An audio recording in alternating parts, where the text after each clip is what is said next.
All right, so today we're going to be replacing all four shocks on this 2010 Ram 2500. Got about 204,000 on it, so it's a pretty safe assessment that these are not good. I'm going to be towing a fifth wheel camper here this weekend for the first time really with this, and I don't want to have any surprises, so we're going to go ahead and replace these.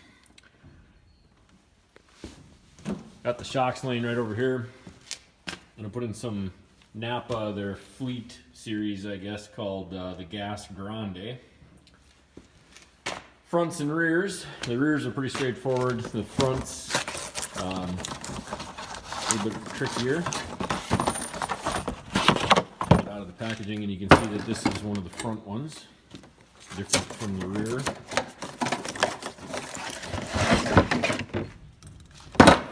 See that the rear is like that, and the front one has kind of just a bolt on the top. And these are the part numbers in case you're wondering. Front and rear. So with that, I think we'll just go ahead and get started here. It's a fairly simple job from what I gather. Looking in the engine compartment here is actually where the shocks are going to come out the top. You can kind of see the three-pronged apparatus here at the top. They call it the shock tower, I think, that we'll be taking those three bolts off along with the center bolt here, or nut, whatever you want to call it. And once that's off, then we just simply pull the retaining bolt down here on the bottom of the shock. Try and get my camera in there. You can kind of see it right through here, but we'll pull that out, and then the whole shock apparatus actually comes out the top of the engine bay here. So you can see that the passenger side, it's kind of down here under the air intake and all that stuff, so I'm sure that'll be fun to try and negotiate. And actually on the driver's side, there's even more fun stuff with all the brakes and wiring and stuff in the way here. So we're gonna go ahead and get started. I think I'll tackle the front first, just because the rear is going to be painlessly straightforward. So I'm going to try and do this without actually taking the tires off, just because I'm that lazy. So we'll go ahead and get started. All right, so one other thing here, I guess I didn't notice this right away, but as you can see, there's a lot of shit in the way there. So I didn't notice this under the initial inspection, but it's actually just right here is the shock tower, right underneath the inner fender here. So I went ahead and hit all three of those, and then the top with some penetrating oil, as well as the bottom retaining bolt. Actually, kind of excited to see how this stuff works. It's Schaefer's, so like their oil, so I figured I'd pick that up. But so yeah, basically 5/8 ratchet. I'm gonna come in here, pull these off now. At least I think it's 5/8. It might not be. I have to bust out the metrics, which I just love. So get this first nut off here, and pretty glad I put that penetrating oil on there because it is somewhat rusty. By the way, this is a 15 millimeter, so definitely going to need a metric setup if you don't have one. But it occurred to me while I was doing this that I probably should take some tension off of this suspension prior to doing this. So I'm actually going to slide a jack underneath here and let the front axle sag a little bit, because my thought is, I guess if I remove this, that shock could push up into my airbox and stuff, and I obviously don't want that. So I'm going to take some of the pressure off. I'm going to get a jack underneath here and jack up the frame a little bit. Just a couple other things here. I did take off the top bolt on this one here, and it actually is a different size. It's an 18 millimeter, and I wound up taking this one off over here with just a ratchet. It came off pretty easy, but on the driver's side, for whatever reason, I don't know if brake fluid leaked on there or whatever the case is, but it seized a little bit.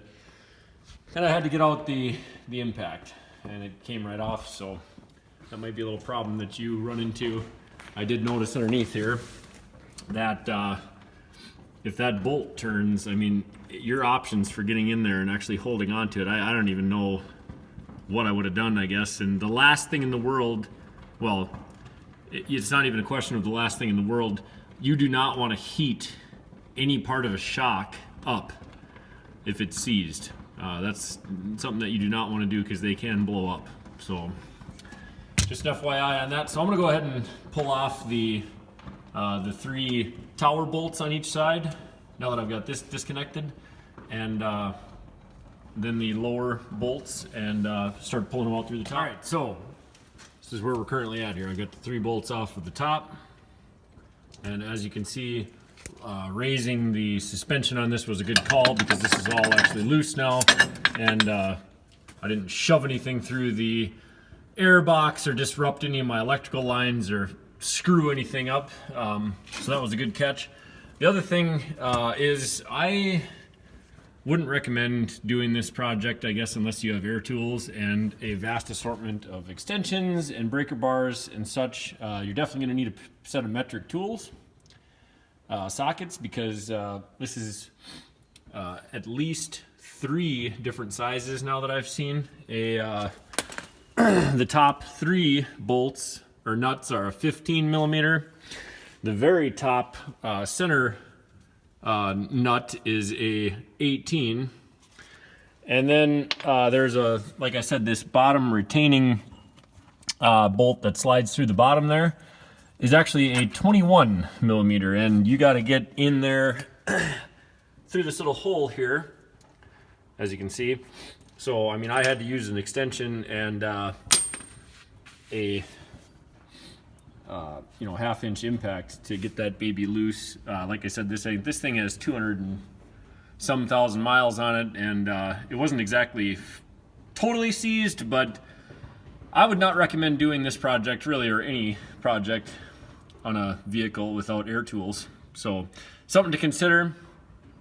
But you can see that I've already got this pretty much pulled out here, so we're just going to go ahead and pull the rest of this out, and then this whole apparatus here should be free. You can see the bolt came right out. We'll actually be reusing that, I believe, with our new shock, so I'm going to keep track of that. And now you can see that this whole works here should come just right out. So there's the shock tower that completely came out, and you can see everything's free now.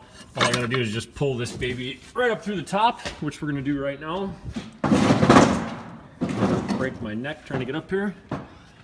So we'll pull the tower off to the side, and then we'll just pull our shock straight up through all this shit.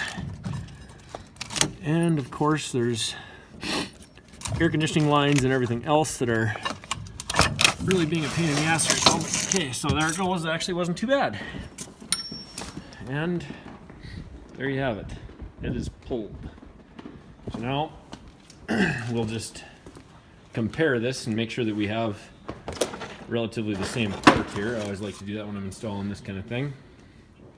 And looks pretty damn close. So I'd venture to say that we have a match. Now, my experience with this sort of thing tells me that I'm not going to cut this retaining piece off until I actually have it in position.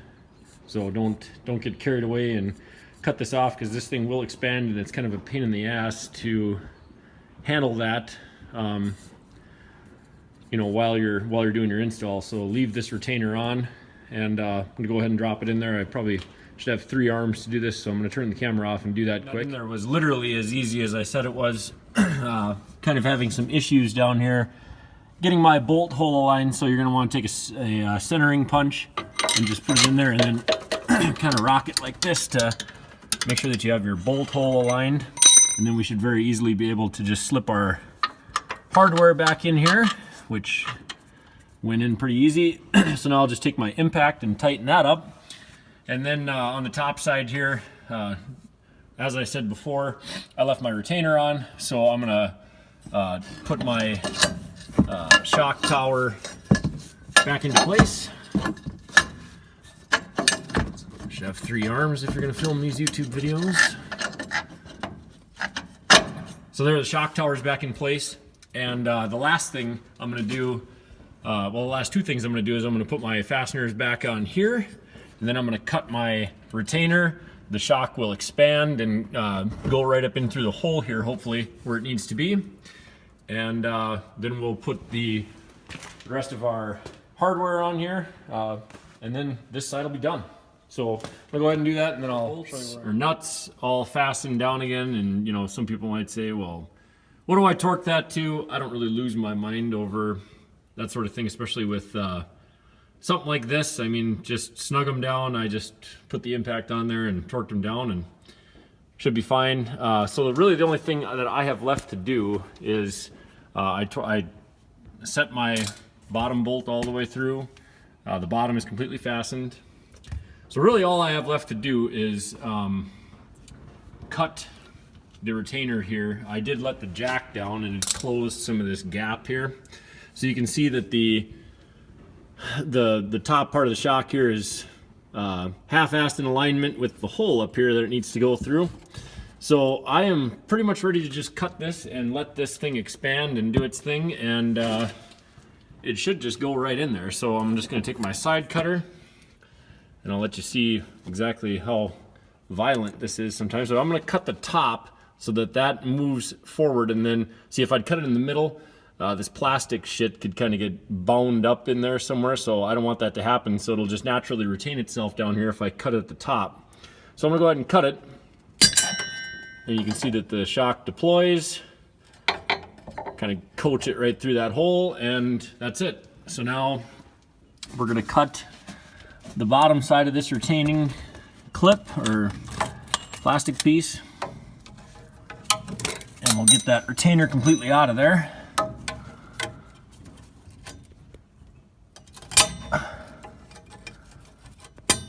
Okay, now I can pull this out.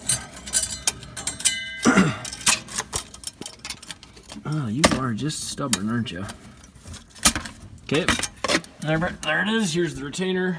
It's out. Now I just got to torque my top assembly part on here. So these two parts, just this rubber bushing, this big washer, and I guess I never even checked in the box. There's maybe new hardware for this. And yeah, there is new hardware. So let's take a look and see exactly what came with this. I assume all the bolts and everything. So yeah, the rubber part here is really what I was interested in. That there is a new,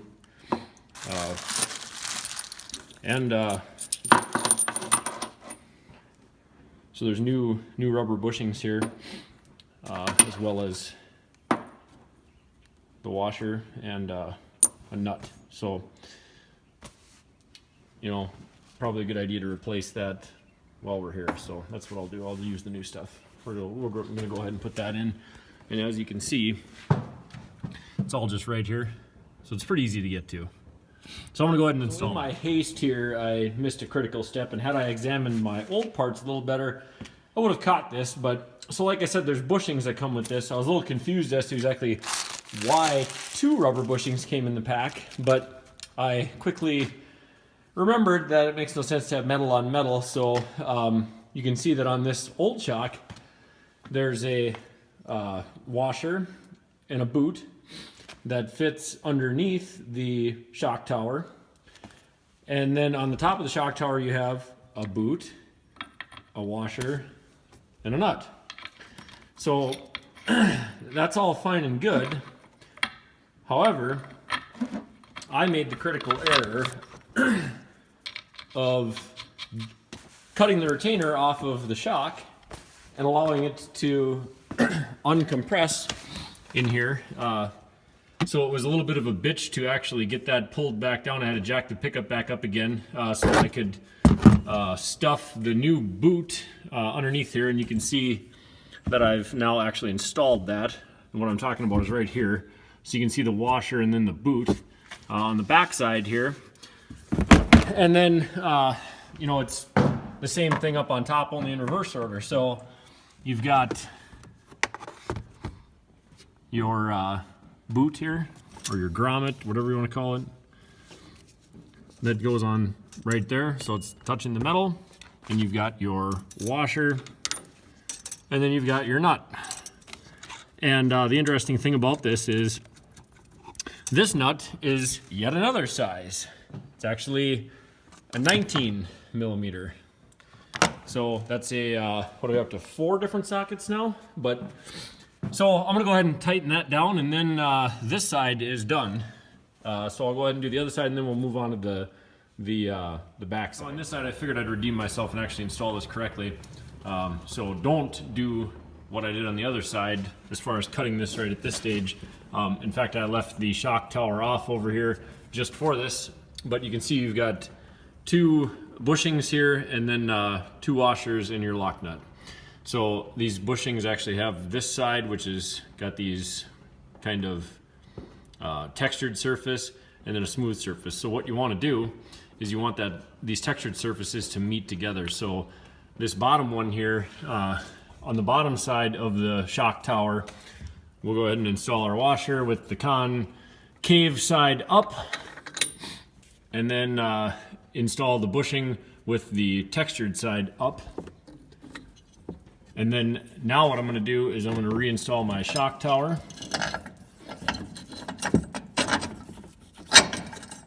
So I'll go ahead and torque those bolts down, or those nuts down, and after I've done that, I'll be ready to actually cut this, and I'll show you how that goes actually correctly on this side without all the hassle of having to recompress that shock, put your hardware on, and then run it up. So shock tower hardware on, and I'm ready to cut the retaining strap here. You just kind of want to make sure that this is half-assed aligned with your hole up in here, which mine is. So I'm going to go ahead and cut this with the same method that we used on the other side. And there it decompresses. You can see it pushing up into the shock tower. And you can see the hardware on there the way that it's actually supposed to be on this side. And it's going up into the hole.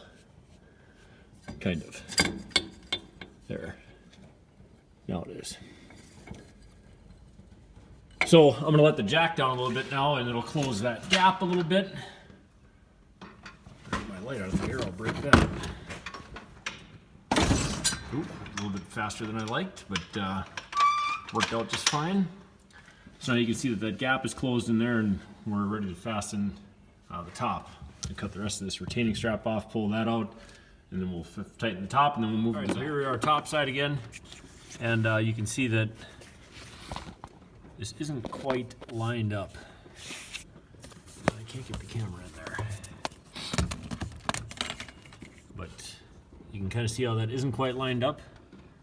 So what I'm going to do is I'm going to go down here and just shake it a little bit and see if it pops in. And there it went. I think that was all it took.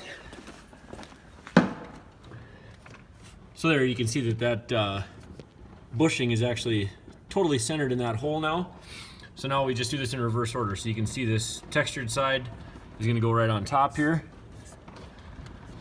Boy, this is just not conducive to filming very well, so sorry for that.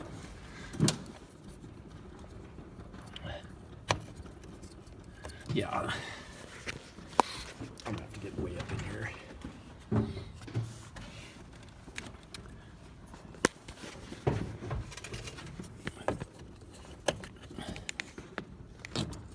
So the bushing goes on, and then the concave side on this is actually going to go downward. Then you got your lock nut, and the convex side of that goes up.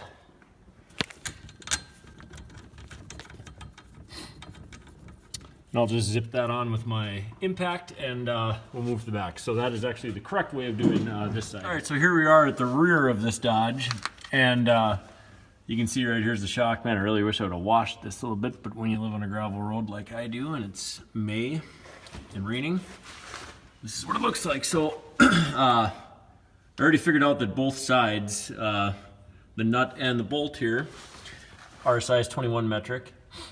And I found another little great tidbit here. It appears that my spare tire is in the way, so I'm going to try to do this without dropping the spare tire. Things rarely work out to my advantage, so I don't know how that's going to work, but I'm going to give it a whirl. And so I'm going to get started on this. Basically, we just pull out the top bolt and the bottom bolt and replace it. It's pretty straightforward, so we'll go ahead and get started. All right, so as stated, things rarely go my way here. So I managed to get the lower bolt off, but the top bolt is completely blocked by the spare tire assembly here, so I went ahead and disconnected that. Now I can get in here with some air tools and take the shock off. By the way, if you don't know how to lower your spare tire, there's a hole in your bumper here. Right over here to the left, or to the right rather, where this tool fits in. And then, I don't know, I'm missing some parts here or something, but ideally it should hook up to your tire iron and everything. And your tools to do that are actually underneath your passenger side seat, right here. There's a cover over the top of this, and you can pull that off. Your jack and everything's underneath there. So it's probably a good thing I did this, because I'm missing some parts and I wouldn't have been able to take my spare tire down anyway without that. So that's how you do that. Now that I've got this all tore apart here, I can access that. Well, I gotta take the tire down a little bit further, but I can get to it now, so I'm gonna pull this shock off. Here again, just a quick side-by-side comparison. Roughly the same size. Everything seems to be the same. So we'll go ahead and install it. So you can see that I've gone ahead and fastened the top. And now, I still haven't cut the retainer strap yet, because I want to take advantage of that and line it up, cut it, and let it just fall into place here. So I'm not going to be able to film myself doing that, but because it'll take both hands, but you can just about imagine how that's going. So again, I cut the retainer strap from the top, you can see that, and I just let it glide right into place, and then I insert my bolts, or my bolt, and go ahead and cut this.